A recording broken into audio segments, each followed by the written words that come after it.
నాయుడు గారిని ఎలా పొగిడించుకున్నారో చూసిన తర్వాత ఈ రాష్ట్ర ప్రజలకి అర్థమైపోయింది ఈ చంద్రబాబు నాయుడు ఇక మనకి ఏమీ చేయడు అనేది. ఎందుకంటే ఎన్నికల ముందు మీరు చూస్తే దాదాపుగా సూపర్ 6తో పాటు 143 సూపర్ 6తో పాటు 143 హామీలు ఇచ్చారు. కానీ ఈరోజు ఏ హామీ గురించి ఎలాంటి క్లారిటీ లేకపోవటం చాలా దురదృష్టకరం. ఎందుకంటే ఎప్పుడూ కూడా బడ్జెట్ ప్రసంగం అనగానే మెజారిటీ విద్యారంగం, వైద్య రంగం, వ్యవసాయ రంగం, ఇరిగేషన్ వీటి మీద ఎలాంటి కమిట్మెంట్తో, ఎలాంటి లక్ష్యాలతో, దేనికి ప్రాధాన్యత ఏ విధంగా ఇస్తున్నారో చెప్తారని ఎదురు చూస్తే విజన్ 2047 అని చెప్పి కాకమ్మ కబుర్లతో ఆ ప్రసంగాన్ని ముగించడం మనం చూసాం. నిజంగా చాలా బాధేస్తుంది గవర్నర్ గారితో కూడా అబద్ధాలు చెప్పించడం. ఎందుకంటే చంద్రబాబు నాయుడుకి ఇచ్చిందే 5 సంవత్సరాల కాలంలో. సో తాను ఎన్నికల్లో ఏదైతే ప్రామిస్ చేశారో ఈ 5 ఏళ్ల కాలంలో తాను ఎలా అవన్నీ ఫుల్ఫిల్ చేస్తానని చెప్పమంటే 2047లో ఏదో చేయబోతానని చెప్పటం, ఇప్పుడు నేను ఏమీ చేయనన్నది ఇండైరెక్ట్గా స్పష్టంగా చెప్పడం అనేది రాష్ట్ర ప్రజలందరూ కూడా గమనించారు. ఎంత దురదృష్టకరం అంటే గవర్నర్ గారు చదివేటప్పుడు అస్సలు లిక్కర్ రేట్లు పెంచము అన్నట్టుగా చెప్పించారు. మీకు చూస్తే తెలుసు ప్రతి బాటిల్ మీద ఈరోజు రేట్లు ఎలా పెంచారో పేపర్లలో వాళ్ళ స్టేట్మెంట్లే మీరు గమనించవచ్చు. అంతేకాకుండా ఏపీ మొత్తం తెలుగుదేశం పార్టీ, జనసేన వాళ్ళు సిండికేట్లుగా తయారయ్యి ప్రతి బాటిల్ మీద 10 నుంచి 20 వరకు ఎలా పెంచుకొని అమ్ముతున్నారో ఏ ఊరికెళ్ళి ఏ తాగుబోతుని అడిగినా కూడా అర్థమవుతుంది. ఈ విధంగా లిక్కర్లో ప్రజల్ని దోచుకొని జలగల్లా రక్తాన్ని పీల్చేస్తుంటే అసలు రేట్లు పెంచము అని చెప్పడం ఒకసారి మనం అర్థం చేసుకోవాలి. అబద్ధాలలో పరాకాష్ట. అలాగే విద్యుత్ ఛార్జీలు ఎన్నికల్లో స్పష్టంగా చెప్పారు, మేము అధికారంలోకి వస్తే 5 సంవత్సరాలు విద్యుత్ ఛార్జీలు పెంచము అని ఘంటాపథంగా చెప్పిన వాళ్ళు అధికారంలోకి రాగానే 15,000 కోట్లు విద్యుత్ ఛార్జీలు పెంచడమే కాకుండా ఇంకా భారాన్ని పెంచే దిశగా ప్రణాళికలు తయారు చేస్తూ గవర్నర్ గారి చేత విద్యుత్ ఛార్జీలు పెంచలేదు అన్నట్టుగా మాట్లాడించటము చాలా సిగ్గుచేటు చంద్రబాబు నాయుడు గారని ఈ సందర్భంగా తెలియజేసుకుంటున్నాను. అండ్ ఈరోజు మీరు ముఖ్యంగా చూస్తే చాలామంది మహిళలు చంద్రబాబు నాయుడు వస్తే ఇంట్లో ఎంతమంది ఉంటే అంతమంది మహిళలకి 1500 ఇస్తారు అన్నారు. ఆ 1500 ఇస్తారేమో అని ఆతృతగా ఎదురు చూస్తే దాని ప్రస్తావనే లేదు. అలాగే మీరు చూస్తే రైతు భరోసా గురించి ప్రస్తావనే లేదు, ఫ్రీ బస్సు గురించి ప్రస్తావనే లేదు. అమ్మఒడి జగనన్న ఇస్తూ ఉన్నారు, మేము తల్లికి వందనం ఇస్తాము అని చెప్పి గొప్పగా ప్రచారం చేసుకున్నారే కానీ ఈ రోజుటి వరకు 9 నెలలు అవుతుంది, ఒక్క పైసా ఇవ్వలేదు తల్లికి వందనం. కనీసం జగనన్న ఇస్తున్న ఆ అమ్మఒడిని కూడా కంటిన్యూ చేయకుండా ఈరోజు ఎగ్జామ్స్ కూడా వచ్చేసాయి. అంటే ఏ విధంగా పిల్లల్ని మోసం చేశాడో అనేది మనం కళ్ళారా చూడాలి. అంతేకాకుండా మీరు చూస్తే రైతన్నలకి అన్నదాత సుఖీభవ 20,000 ఇస్తాము అన్నారు.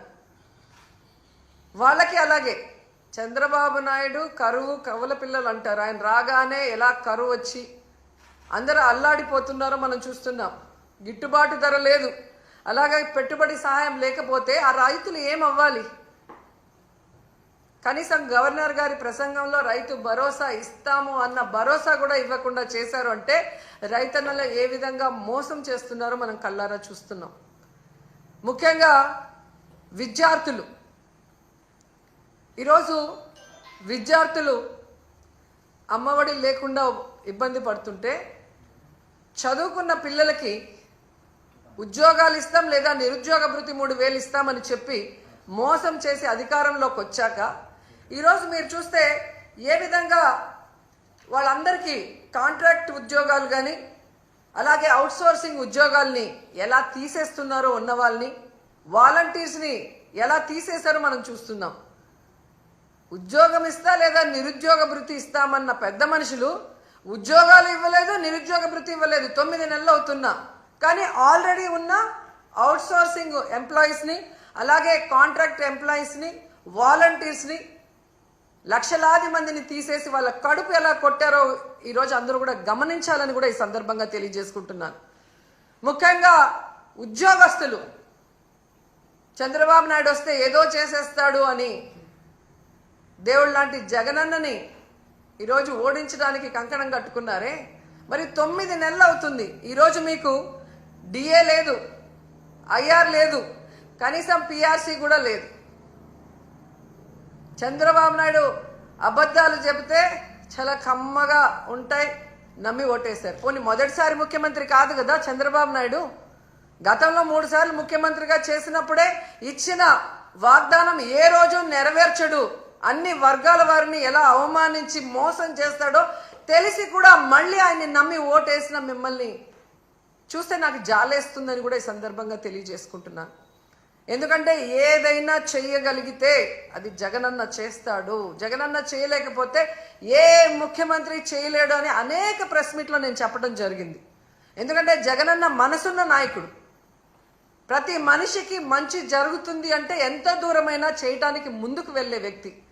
మరి ఇన్ని వెల్ఫేర్స్, ఇన్ని డెవలప్మెంట్స్, ఇన్ని ఉద్యోగస్తులకి రెగ్యులరైజ్ చేసిన వాళ్ళు ఏదైనా 1-2 చేయలేకపోతే అది ఎందుకు చేయలేదని ఆలోచించి మళ్ళీ ముఖ్యమంత్రి అయిన తర్వాతైనా మాకు చెయ్యండి అని చెప్పి రిక్వెస్ట్ చేసుంటే ఈరోజు ప్రజలు బాగుంటారు, మీరు బాగుంటారు, ఈ రాష్ట్రం కూడా అభివృద్ధి వైపుకు పరుగులు తీసుంటుంది.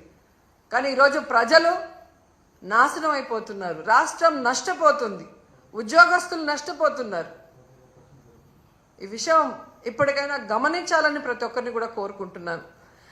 అండ్ ఈరోజు ప్రతి ఒక్కరూ మాట్లాడుతున్నారు తెలుగుదేశంలోనూ, ముఖ్యంగా పవన్ కళ్యాణ్ గారు, మేధావి గారు మాట్లాడుతుంటారు, సనాతన యోధుడు. జగనన్న ఈరోజు ప్రజా సమస్యల్ని మాట్లాడటం కోసమే అసెంబ్లీలో ప్రతిపక్ష హోదాను అడుగుతున్నారు.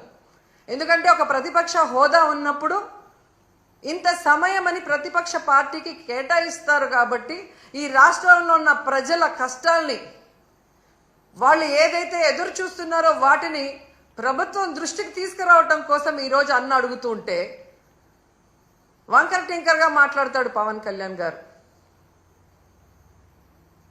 ఎక్కడో జర్మనీ అంటాడు, రష్యా అల్లుడు కదా, పక్కన జర్మనీ గురించి ఆయనకి బాగా తెలిసి ఉంటుంది.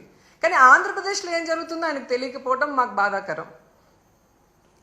నేను హైయెస్ట్ సీట్స్ గెలుచుకున్నాను కాబట్టి అసలు ప్రతిపక్ష హోదా నాకుండాలి అన్నాడు. సంతోషం, నువ్వు ప్రతిపక్ష నాయకుడిగా ఉండి చంద్రబాబు నాయుడు చేసే తప్పుల్ని నిలదీస్తాను, ప్రజల పక్షాన ఉండి పోరాటం చేస్తాను అంటే వెంటనే మీ డిప్యూటీ సీఎం పోస్టుకి రాజీనామా చేసి ప్రతిపక్ష హోదా తీసుకొని ఎదురుగా కూర్చొని ఆయన చేసే తప్పుల్ని ఎత్తి చూపించండి. ఆ పని మీరు చేయలేరు కదా. చంద్రబాబు నాయుడికి కష్టం అంటే డైవర్షన్ పాలిటిక్స్ చేస్తారు, చంద్రబాబు నాయుడు గారికి కష్టం అంటే రోడ్డు మీద పడుకుంటారు. కానీ ఈ రాష్ట్రంలో ఆడపిల్లలు రేప్ అవుతున్నా, మర్డర్ అవుతున్నా, విద్యార్థులు రోడ్ల మీదకి వచ్చి చెప్పులతో కొట్టుకుంటున్నా, వాళ్ళకి జరిగిన అన్యాయానికి మీరు హాస్పిటల్ బెడ్ మీద పడుకొని ఏమీ విన్నట్టు ఉంటారు. ఎన్నికల ముందు మీ స్పీచ్లో ఆవేశంగా మీరు చెప్తుంటే నిజమని నమ్మిన వాళ్ళు ఈరోజు వాళ్ళ చెప్పులతో వాళ్ళు కొట్టుకుంటుంటే అయినా మీకు అర్థమవుతుందంటే అది కూడా అర్థం కాకుండా మళ్ళీ జగనన్నను బ్లేమ్ చేస్తున్నారు. మీకు నిద్రపోయినా, మెలుకున్నా, అసెంబ్లీకి వచ్చినా, బయటికి వెళ్ళినా ఎప్పుడు జగన్ జగన్ జగన్ జగన్ని ఎలా తిట్టాలి, జగన్ మీద ఎలా దుమ్మెత్తిపోయాలన్న ఆలోచన తప్ప మరొకటి లేదా? 9 నెలలైంది మీరు అధికారంలోకి వచ్చి. మెజారిటీ సీట్లు మీకున్నాయని గొప్పగా చెప్పుకుంటున్నప్పుడు 11 సీట్లను ఎక్కిరించే మీరు 11 సీట్లున్న జగనన్నకి ప్రతిపక్ష హోదా ఇవ్వడానికి ఎందుకు భయపడుతున్నారు? ఒకవేళ మీరు గవర్నర్ స్పీచ్లో చెప్పినట్టు గత ప్రభుత్వంలో జగన్ గారే తప్పులు చేయడం వల్ల నష్టపోయి ఉంటే ఆయన ప్రతిపక్ష హోదా ఇస్తే అసెంబ్లీకి వస్తారు కదా, అప్పుడు నిలదీయండి, ప్రూఫ్లు చూపించండి. అంటే మీ పచ్చ మీడియాలో మీరు మాట్లాడే మాటలంతా కూడా అబద్ధాలు, కేవలం జగన్ని బ్యాడ్గా చూపించడానికి మీరు ప్రయత్నం చేశారు. అదే అసెంబ్లీలో అయితే ప్రూఫ్లతో కూడా చూపించాలి, అక్కడ జగన్ ఎంత మంచివాడు, ఈ రాష్ట్రాన్ని ఎంత అభివృద్ధి చేశాడు, ఈ రాష్ట్ర ప్రజలకు ఎంత వెల్ఫేర్ చేశాడు, ఎంత డెవలప్మెంట్ చేశాడో చెప్పాల్సి వస్తుంది. కాబట్టే ఈరోజు మీరు ఆయనకి ప్రతిపక్ష హోదా ఇవ్వటానికి నిరాకరిస్తూ మేకపోతు గాంభీర్యాన్ని ప్రదర్శిస్తున్నారు అనటంలో ఎటువంటి సందేహం లేదని కూడా ఈ సందర్భంగా తెలియజేసుకుంటున్నా. ఎందుకు ఇంత గంటాపదంగా నేను చెప్తున్నానంటే, ప్రభుత్వం చేసే అవినీతిని ఎత్తి చూపించే పిఏసి, పబ్లిక్ అకౌంట్స్ కమిటీ, ఈ దేశంలో ఏ రాష్ట్రంలో అయినా ప్రతిపక్ష ఎమ్మెల్యేకే ఆ పోస్ట్ ఇస్తారు, పిఏసిని. అలాంటి పోస్ట్ కూడా ప్రతిపక్ష ఎమ్మెల్యేకి ఇవ్వకుండా దొంగదారిన మీ ఎమ్మెల్యేకి మీరు ఇచ్చుకున్నారు అంటే మీ అవినీతి ఎంత పెద్ద ఎత్తున జరిగింది.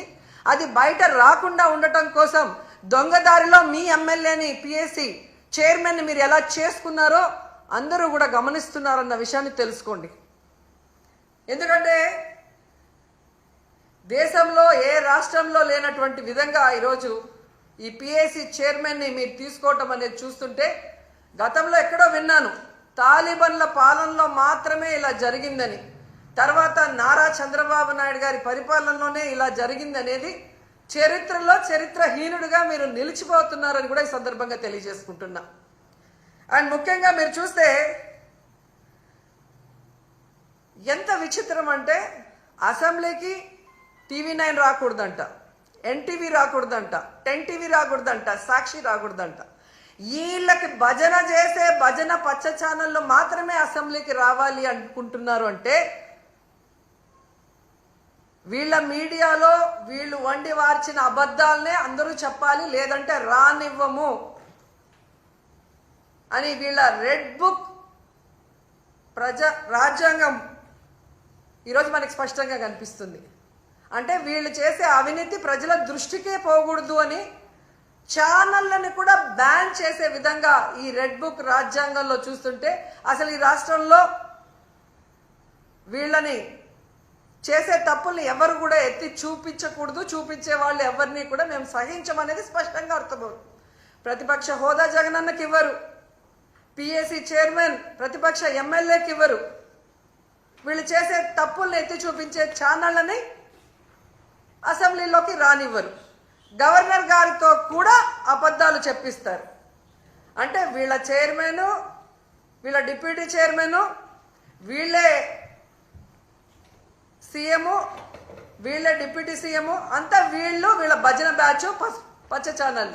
అంటే ఏ విధంగా ఈ రాష్ట్రంలో ప్రజల్ని ఎన్నికల ముందు మభ్యపెట్టారో అది కంటిన్యూ చేస్తూ ఆ ప్రజల్ని అలా మోసం చేసుకుంటూనే ముందుకు వెళ్ళటానికి వీళ్ళ ప్రణాళికలు ఇక్కడ స్పష్టంగా అర్థమవుతున్నాయి.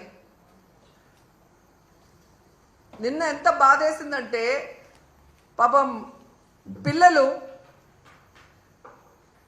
వీళ్ళు ఉద్యోగాలు ఇస్తారని ఇవ్వకుండా వాళ్ళని మోసం చేస్తే రోడ్డు మీద కూర్చొని 2 చెప్పులు చేతిలో పట్టుకొని వీళ్ళని నమ్మి వీళ్ళకి ఓట్లేసి గెలిపించినందుకు మా చెప్పుతో మేమే కొట్టుకుంటున్నామని వాళ్ళు చంపలు వాయించుకుంటున్నారు.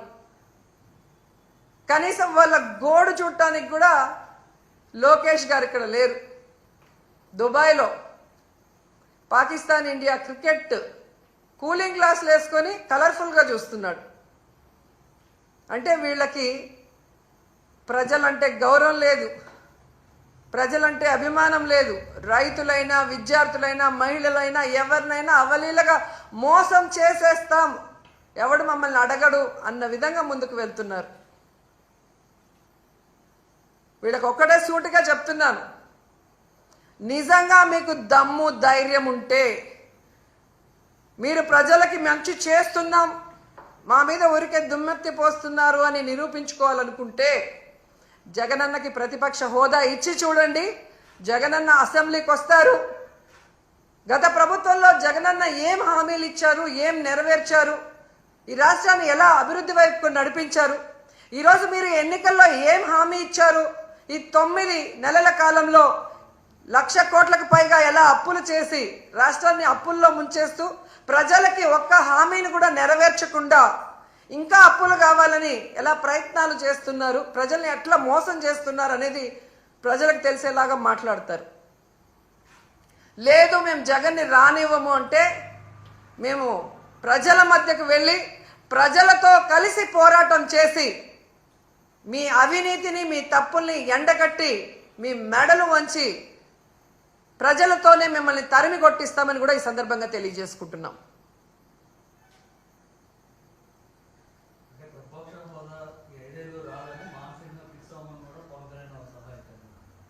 అదే అంటున్నాను సార్.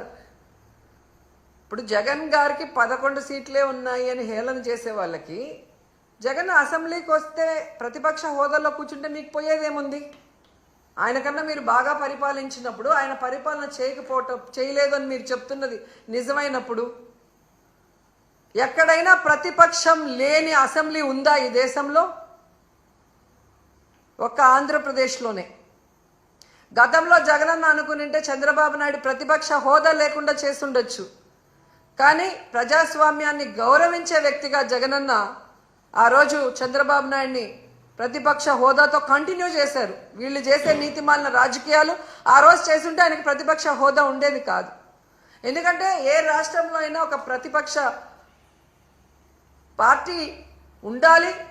అధికార పార్టీ ఏదైనా తప్పులు చేస్తే అవి ఎత్తి చూపించాలి, నిలదీయాలి. వాటిని అధికార పార్టీ సరిదిద్దుకొని ప్రజలకి అండగా నిలబడాలి. దీనికే అసెంబ్లీ అనేది ఉంది. అంతేగాని ప్రజల్ని మోసం చేస్తాం, మాకు నచ్చినట్లు మేము ఈ రాష్ట్రాన్ని అప్పుల పాలు చేస్తాం, మా మీద ఎవరు మాట్లాడినా వాళ్ళని అరెస్ట్ చేసి దొంగ కేసులు పెట్టి లోపల పెడతామంటే ఎక్కువ రోజులు అవి జరగవు. ఎందుకంటే మీరు ఒకే విషయం చూడండి, మిర్చి రైతులు నష్టపోతున్నారు మద్దతు ధర లేక. ఎవరు వెళ్ళారండి అక్కడికి? జగన్మోహన్ రెడ్డి గారు వెళ్ళారు. జగనన్న వెళ్ళి నిలదీసిన తర్వాతే ప్రభుత్వం కదిలింది. ప్రభుత్వానికి బాధ్యత లేదా? వాళ్ళకు మద్దతు ధర ఇవ్వాలి, పెట్టుబడి సాయం చేయాలి అన్న ఇంగిత జ్ఞానం చంద్రబాబు నాయుడికి, పవన్ కళ్యాణ్కి లేదా నేను అడుగుతున్నాను. మొదటిసారి ముఖ్యమంత్రి అయిన జగనే అంత చక్కగా రైతు భరోసా ఇస్తూ, మద్దతు ధర ఇస్తూ, ఎక్కడైనా కరువు కానీ లేదా అధిక వర్షాలు కానీ లేదా తుఫాను కానీ వస్తే ఏ విధంగా కాపాడాడు వితిన్ 24 అవర్స్లో అనేది మీరు ఒకసారి రికార్డ్ చూడండి. మరి మొదటిసారి ముఖ్యమంత్రి అయిన జగనన్న చేయగలిగినప్పుడు, 4వసారి ముఖ్యమంత్రి అయిన నీకు 30 ఇయర్స్ ఇండస్ట్రీ, 40 ఇయర్స్ అని గొప్పలు చెప్పుకునే చంద్రబాబు నాయుడు ఎందుకు చేయలేకపోతున్నాడు? మూలనున్న ముసలమ్మ కూడా బటన్ నొక్కుతుందనే. నువ్వు కూడా ముసలోడువే కదా, నొక్కేది బటను, ఎందుకు నొక్కలేకపోతున్నావు?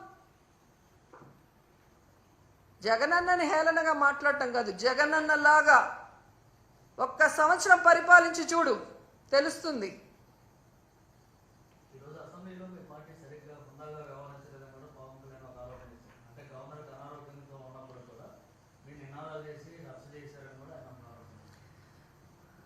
ఏమని చెప్పారు?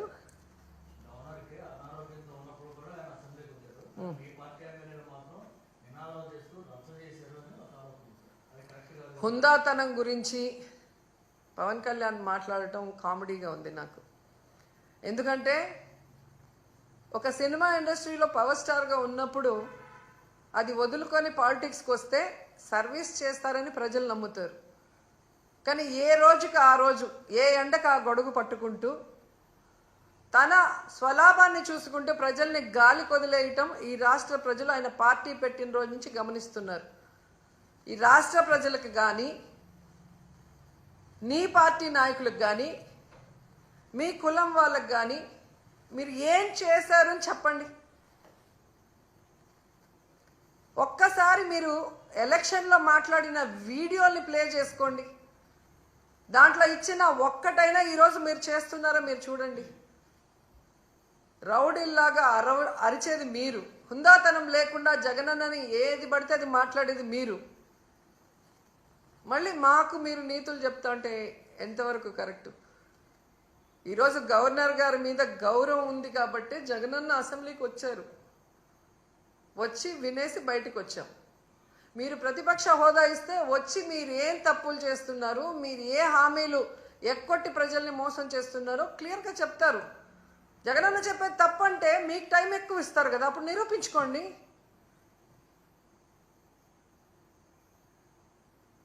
సో హుందాతనం మీకు లేదు.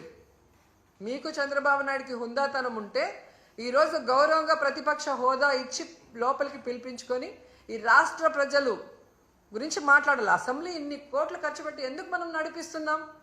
చంద్రబాబు నాయుడు, పవన్ కళ్యాణ్ సెల్ఫ్ డబ్బా కొట్టుకుంటుంటే చూసి వినటానికి కాదు కదా.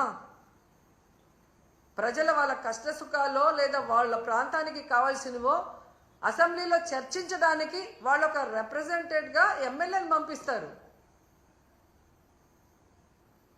సో వాళ్ళ మాటలు వినరు, ప్రతిపక్షం మాటలు వినరు, మీడియా చెప్పేది వినరు. రెడ్ బుక్ రాజ్యాంగం అంటూ ఈరోజు అసెంబ్లీని కూడా ఏ విధంగా ప్రజాస్వామ్య విరుద్ధంగా మీరు నిర్వహిస్తున్నారనేది గమనిస్తున్నారు మేధావులు కూడా.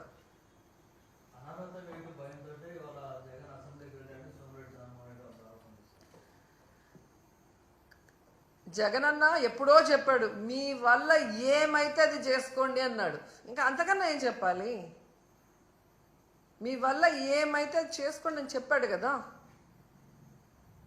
జగనన్న భయపడతాడని మీరు అనుకుంటారా? ఈ రాష్ట్రంలో చిన్న పిల్లోడిని అడిగినా చెప్తారు జగనన్న ఎంత ధైర్యవంతుడో. సోనియా గాంధీని అడిగితే చెప్తుంది, చంద్రబాబు నాయుడు అడిగితే చెప్తారు. పైకి మేకపోతు గాంభీర్యం కాదు, వాళ్ళ మనసులో వాళ్ళని అడిగితే వాళ్ళకే తెలుస్తుంది జగన్ ఎంత ధైర్యవంతుడు.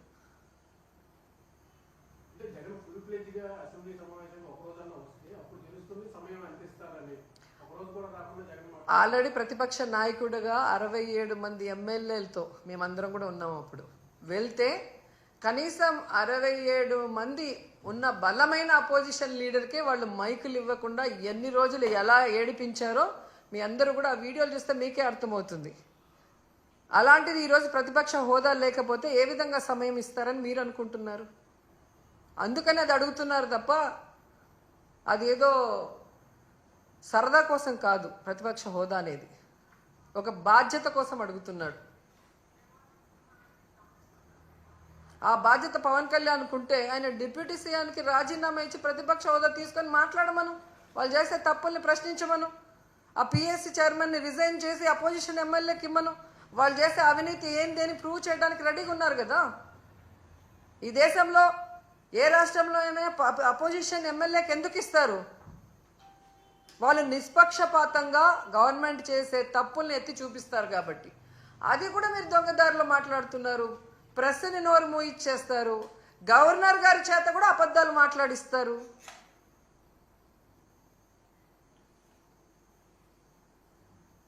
మరి ఈ రాష్ట్రంలో ఉన్న ప్రజల గురించి ఎవరు మాట్లాడాలి? వాళ్ళ సమస్యల గురించి ఎవరు ఎత్తి చూపించాలి?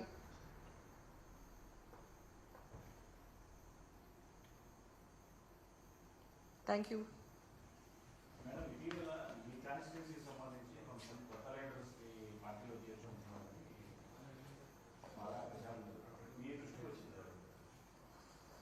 ఇంతవరకు అయితే నాకేం తెలియదండి. టీవీలో ఏదో వేస్తూనే ఉంటారు. వాళ్ళకి టీఆర్పీ రేటింగ్లు కావాలి అంటే రోజా గురించి ప్లస్ మైనస్ ఏదో ఒకటి వేయటం సరదా అయిపోయింది అన్ని ఛానల్స్కి, అంటే పచ్చ ఛానల్స్కి.